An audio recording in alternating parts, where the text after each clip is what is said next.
Hello, welcome back to Raf Gaming. This is a tutorial on how to not get rickrolled. It's quite a simple tutorial and I hope you enjoy this one. Okay, so what you want to do first is find the video if it's the link. So we're just going to copy it from share. Of course, you can just copy and paste it from it. So I'm just going to copy link. So yes, I'm going to go off that. Then we're going to go on to here. I'll Vodafone, of course.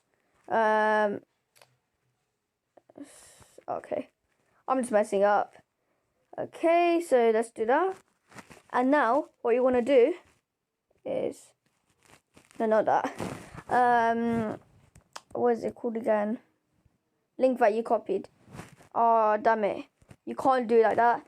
What you're gonna want to do is paste it, but you want to go into the search one. Do not press the YouTube one, otherwise you're rickrolled. Then you just press onto that. Then you can find what the video is.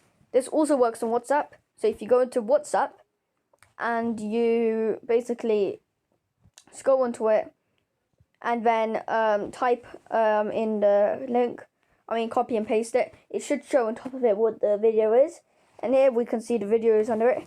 So you can just read the title, then you can know if it's rickroll or not. Somehow these two YouTubers have very similar QR codes to their videos. Anyway, hope you enjoyed this video. If you want more tutorials, make sure you subscribe with notifications on, and make sure you tell me in the comment section below. And if there's any more suggestions on tutorials I should do, like I don't know what you guys would want, but I'm here to do it. I'll see you in the next episode. Bye.